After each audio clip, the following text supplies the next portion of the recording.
இந்த வீடியோ நான் உங்கள்கிட்ட என்ன ஷேர் பண்ணிக்க போனேன்னா ரொம்ப சிம்பிளான விஷயங்க. கெஜ்ரிவாலுக்கு ஜாமீன் கொடுக்க போகிறாங்க. உலகமே இந்த வழக்கை எதிர்நோக்கி பார்த்துட்டு இருக்காங்க. அமெரிக்கா உட்பட பல்வேறு நாடுகளும் இந்த வழக்கை பார்த்துட்டு இருக்காங்க. இந்தியாவில் இருக்கக்கூடிய ஒவ்வொரு நபர்களும் இந்த வழக்கை பார்த்துட்டு இருக்காங்க. பெரிய லெவலில் அரசியலில் இருக்கக்கூடிய அத்தனை பேருமே கெஜ்ரிவாலுக்கு என்ன நடக்க போகுது அப்படிங்கிறது பெரிய லெவலில் பார்க்குறாங்க. கெஜ்ரிவாலுக்கு கூடிய விரைவில் என்ன நடக்க போகுதுன்னா ஜாமீன் வழங்கப்படும் அப்படிங்கிற நீதிமன்ற உத்தரவை நீங்கள் பார்க்கலாம் அப்படிங்கிறது தான் இந்த வீடியோ உங்களுக்கு சொல்ல வர்றது. எப்படிப்பா அப்படின்னு கேட்டிங்கன்னா நம்ம அதை பற்றி தான் நெடுகில் இந்த வீடியோ முழுக்க பேச போகிறோம். உற்சாக வணக்கங்கள். வாங்க பதிவுக்குள்ளே போகலாம். முதல் விஷயம் மக்களே, உங்களுக்கு நல்லா ஞாபகம் இருக்கும். அதாவது பார்த்தீங்கன்னா மார்ச் மாதத்தில் பார்த்தீங்கன்னா கெஜ்ரிவால் அரெஸ்ட் பண்ணுறாங்க. மார்ச் 21 கெஜ்ரிவால் கைது செய்யப்படுறாரு. கெஜ்ரிவால் கைது செய்யப்பட்டு இப்போ வரைக்கும் நீதிமன்ற காவலில் தான் இருக்கார். அமலாக்கத்துறை காவலுக்கு அவர் போல நீதிமன்ற காவலானது நீட்டிக்கப்பட்டுக்கிட்டே இருக்குது காலம் முடிய. இதுதான் கெஜ்ரிவால் வழக்கில் இது வரைக்கும் நடந்துகிட்டு இருக்கு.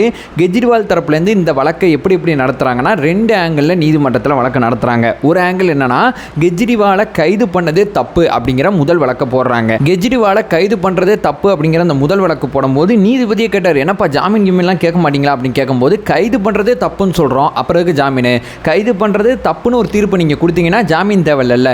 கைது பண்ணுறது சரி தவறுக்குள்ளே நாங்கள் போவே இல்லை. கைது பண்ணது முழுக்க தவறு அப்படிங்கிற நிலைப்பாடில் தான் ஆம் ஆத்மி தொண்டர்கள் இப்போ வரைக்கும் இருக்காங்க. ரெண்டாவது, நீதிமன்ற அறிவுறுத்தல் நீதிமன்றம் கேட்ட கேள்விக்கு அப்புறம் ஒரு ஜாமீன் மனுவை தாக்கல் பண்ணுறாங்க. கைது பண்ணுறது சரி தப்பு அது வேறங்க. இப்போ உள்ளே இருக்காரு, ஜாமீன் கிடைச்சார்னா வெளியே வரலாம். கைது சரி தவறு அப்படிங்கிறத நம்ம பின்னாடி கூட விவாதிக்கலாம் அப்படிங்கிற ஆங்கிள் எடுத்துக்கிட்டதுனால ரெண்டு விதமாக அந்த வழக்கை நீதிமன்றம் பார்க்குது. ஒன்று, கைது பண்ணது சரி தப்பு ரைட்டு ஏதோ ஒன்று இருக்கலாம், ஆனால் இப்போ உள்ளே இருக்காரு ஜாமீன் கேட்குறாங்க. ரெண்டு விதமாக அந்த வழக்கை எடுத்து இப்போ வரைக்கும் விசாரிச்சுக்கிட்டு இருக்காங்க. நேற்றைய தினம் பார்த்தீங்கன்னா இந்த வழக்கு பெரிய லெவலில் விவாதிக்கப்பட்டுச்சு. நீதிபதிகள் சூச்சகமாக நிறையா கேள்விகளை அந்த வழக்கில் கேட்டு அடுத்து நாங்கள் என்ன பண்ண போகிறோம் அப்படிங்கிறதுல ரொம்ப தெளிவாகவே நீதிமன்றத்தில் சொல்லிட்டாங்க. இதுதான் சொல்ல போகிறாங்க, அதற்கு முன்னாடியே நம்மளை தயார்படுத்திட்டாங்க அப்படிங்கிறது தான் நம்ம பாயிண்டாக இருக்குது. அப்படி என்னப்பா சொன்னாங்க, என்ன நடந்துச்சுன்னு சொல்லி கேட்டிங்கன்னா கிட்டத்தட்ட ஒரு 7 பாயிண்ட் மட்டும் நான் ஷேர் பண்ணிக்கிறேன். இந்த 7 பாயிண்ட்டை நீங்கள் பார்த்தாவே ஓகேப்பா கிளியர் அப்படிங்கிற ஒரு புரிதலுக்கு நீங்களே வந்துடுவீங்க.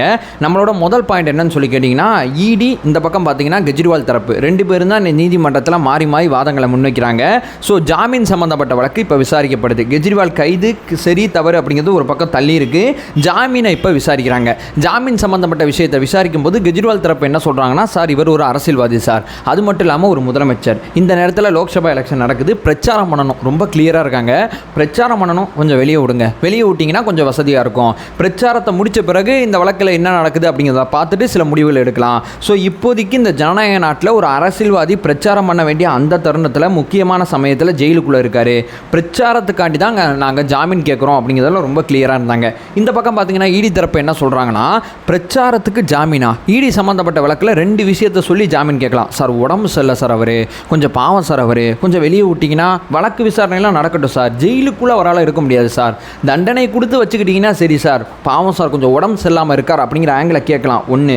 ரெண்டாவது பார்த்தீங்கன்னா இவர் குற்றமற்றவர் சார், எதுவுமே இவர் பண்ணல சார், பாவம் சார், இவரை தேவையில்லாமல் உள்ள வச்சிருக்கான்னு சொல்லி கேட்கலாம். ஆனால் கெஜ்ரிவால் தரப்பு எப்படி போகிறாங்க, இந்த ஜனநாயக நாட்டில் இந்த அரசியல்வாதி பிரச்சாரம் பண்ணணும் சார் அப்படிங்கிற ஒரு ஆங்கிள் போகிறாங்க. ஆனால் செந்தில் பாலாஜி எப்படி போனார், ரொம்ப நாள் ஜெயிலில் இருக்கேன் சார், கொஞ்சம் வெளியே விடுங்க சார் அப்படிங்கிற ஒரு ஆங்கிள் போனார். உயர்நீதிமன்றம் வரைக்கும் அது ரிஜெக்ட் செய்யப்பட்டிருக்கு. உச்சநீதிமன்றத்தில் என்ன நடக்க போகுது அப்படிங்கிறது பொறுத்துன்னு தான் பார்க்கணும். அதே மாதிரி பார்த்தீங்கன்னா கெஜ்ரிவால் இந்த வழக்கில் வேற ஒரு ஆங்கிள் போறாரு, பிரச்சாரத்துக்கு வெளியே விடுங்க அப்படிங்கிற ஆங்கிளுக்கு போறாரு. இதற்கு அமலாக்கத்துறை என்ன சொல்றாங்க, சார் என்ன சார் ஒரு அரசியல்வாதி அப்படிங்கிறதுக்காண்டி மட்டும் இப்படி சலுகைகளை காமிக்கலாமா, ஒரு முதல்வர் அப்படிங்கிறதுக்காண்டி சலுகைகள் காமிக்கலாமா, அரசியலமைப்பு எல்லாருக்கும் எல்லாமுமா தானே இருக்கு, ஒருத்தங்களுக்கு உயர்த்தியாகவும் ஒருத்தங்களுக்கு கம்மியாகவும் இல்லை. இதே ஒரு சாமானியர் இந்த குற்றத்தை புரிஞ்சதா பாருங்க சார், அரசியல்வாதின்னு பார்க்காதீங்க, முதலமைச்சர் பார்க்காதீங்க அப்படிங்கிற ஆங்கிளை நீதிமன்றத்தில் பார்த்தீங்கன்னா அமலாக்கத்துறை தரப்புலேருந்து வைக்கப்பட்டுச்சு.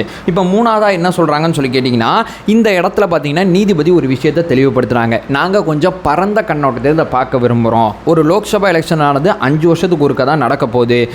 இது வருஷம் நடக்கிற ஒரு விஷயம் கிடையாது. ஒரு லோக்சபா எலெக்ஷன் அப்படிங்கிறது ஜனநாயகத்தோட உயிரோட்டம். இந்த உயிரோட்டத்தில் இது உயிரோடு இருக்கணும்னா இந்த ஜனநாயகத்தை நடத்தக்கூடிய அரசியல்வாதிகள் இங்கே மிக முக்கியமானவங்க.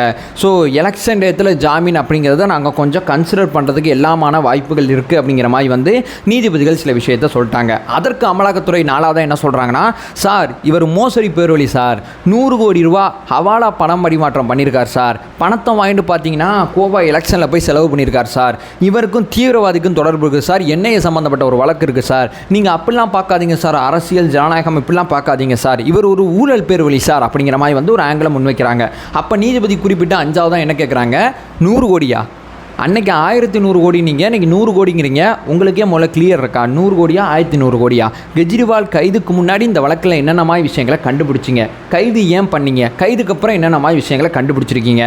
இதில் எங்கே ஆரம்பிச்சிங்க, எங்கே இருக்கீங்க, எங்கே போயிட்டுருக்கீங்க? ஒரு தெளிவை ஏற்படுத்துங்க. அது சம்மந்தப்பட்ட விஷயத்தை நீங்கள் தெளிவுபடுத்துங்க. இந்த வழக்கை 2 வருஷமாக விசாரிக்கிறீங்க. ஏன் எலெக்ஷன் டயத்தில் கைது பண்ணுறீங்க? 2 வருஷத்துக்கு முன்னாடி கூட நீங்கள் கைது பண்ணியிருக்கலாம்ல, இப்போ ஏன் கைது பண்ணுறீங்க? சார் சம்மனை தொடர்ச்சியாக புறக்கணிச்சார் சார், அதான் கைது பண்ணோம் அப்படிங்கிற ஆங்கிள் நீதிமன்றத்தில் அவங்க முன் வச்சாங்க. சம்மனை 1 சம்மன் 2 சம்மன் 3 சம்மன் ஏன் இழுத்துக்கிட்டே போகிறீங்க? எதுவும் அரசியலமைப்பில் சொல்லப்பட்டிருக்கா? 1 2 3 4க்கு அப்புறம் 5ல் அரெஸ்ட் பண்ணிடணும்னு சொல்லி எங்கேயாவது சொல்லப்பட்டிருக்கா?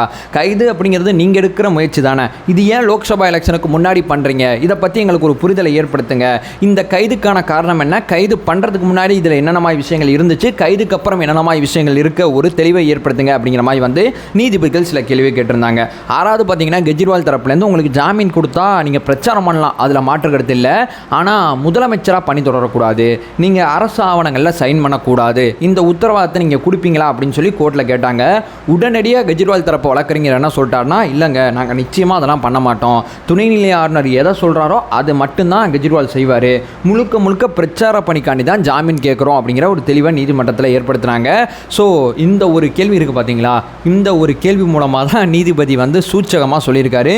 ஜாமீன் வழங்கப்பட்டால் இப்படி நீங்கள் நடந்துப்பீங்களா அப்படின்னு கேட்கும்போது அப்போ வழங்கப்படுற ஐடியாவில் தான் இருக்காங்க அப்படிங்கிறது தான் பெரிய லெவலில் மூத்த பத்திரிகையாளர்கள், பெரிய பெரிய நபர்கள் எல்லாருமே ஜாமீன் வர்றதுக்கு தாங்க ஏராளமான வாய்ப்புகள் இருக்குது. அதாவது 50-50 இல்லைங்க, 80-20 அப்படிங்கிற அந்த ஆங்கிளுக்கு போயிட்டாங்க. 80% ஜாமீன் கிடைக்கிறதுக்கு வாய்ப்பு இருக்குது.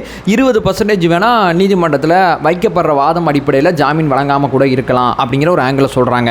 ஏன் இந்த 20%ன்னு சொல்லி கேட்டிங்கன்னா, இந்த இடத்துல பார்த்தீங்கன்னா அமலாக்கத்துறை இந்த ஜாமீன் சம்மந்தப்பட்ட விஷயத்தில் நாங்கள் கூடுதலாக சில வாதங்களை முன்வைக்க வேண்டியது இருக்குது, கொஞ்சம் எங்களுக்கு டைம் கொடுங்க அப்படிங்கிற கேள்வி கேட்டாங்க. சரிங்க உங்களுக்கு டைம் தரோம், நாளைக்கு இந்த வழக்கு வர்றதுக்கு வாய்ப்பு இருக்குது, இல்லை இந்த வாரத்துக்குள்ளே இந்த வழக்கை நாங்கள் விசாரித்து ஒரு முடிவெடுத்தல் ஐடியாவில் இருக்கோம், அதுக்கேற்றபடி நீங்கள் வாதங்களை முன்வைங்க அப்படின்னு சொல்லி அமலாக்கத்துறைக்கு கூடுதலாக கொஞ்சம் நேரம் கொடுத்துருக்காங்க. அந்த கூடுதல் நேரத்தில் அமலாக்கத்துறை சில வாதங்களை முன்வைக்க வாய்ப்பு இருக்குது. அந்த வாதங்கள் அடிப்படையில் இந்த வழக்கில் பார்த்தீங்கன்னா நீதிமன்றம் ஒரு மிக முக்கியமான முடிவெடுத்துரும். ஒரு இடைக்கால உத்தரவாக ஜாமீன் கூட கொடுக்கறதுக்கு நிறையா வாய்ப்புகள் இருக்குது அப்படிங்கிறது தான் பெரிய லெவலில் இப்போ வரைக்கும் நம்பப்படுது. கெஜ்ரிவால் தரப்பை பார்த்து அந்த ஒரு கேள்வி கேட்டாங்கல்ல, ஜாமீன் கொடுத்தா முதலமைச்சரை வேலை பார்க்க மாட்டீங்கல்ல, பிரச்சாரம் மட்டும்தானே பண்ணுவீங்க, அந்த ஒரு வார்த்தையை வச்சு தான் எல்லாருமே இங்கே ஜாமீன் கிடைக்கிறதுக்கு வாய்ப்பு இருக்குது அப்படிங்கிற அந்த விஷயத்தை ரொம்ப ஆழமாக நம்புகிறாங்க. ஸோ அது அடிப்படையில் தான் நானும் இந்த வீடியோவில் ஜாமீன் கிடைக்கிறதுக்கு நிறையா வாய்ப்புகள் இருக்குது அப்படிங்கிற விஷயத்தை உங்கள்கிட்ட ஷேர் பண்ணிட்டேன். இது வரைக்கும் இந்த வழக்கில் நீதிமன்றத்தில் நடந்த அத்தனை விஷயமும் இந்த வீடியோ நெடுகிலும் நம்ம பார்த்துட்டோம். கூடிய விரைவில் கெஜ்ரிவாலுக்கு ஜாமீன் அப்படிங்கிற செய்தி வர்றதுக்கு ஏராளமான வாய்ப்புகள் இருக்குது அப்படிங்கிற விஷயத்தை சொல்லிட்டு இந்த வீடியோ என் பண்ணிக்கிறேன். இது சம்மந்தப்பட்ட உங்கள் கருத்துக்கள் அத்தனையுமே இந்த வீடியோ கீழே கமெண்ட் பண்ணுங்கள். நம்ம சேனலை ஃபர்தராக ஃபாலோ பண்ணிங்கன்னா செய்திகள் சார்ந்த முழுமையான புரிதலை ஏற்படுத்திக்கிட்டு இருக்கோம். நம்மளோட ஒரே இலக்கு அறியாமை அகற்ற வேண்டும், அறியாமை அகற்றப்பட வேண்டும். Thank you so much.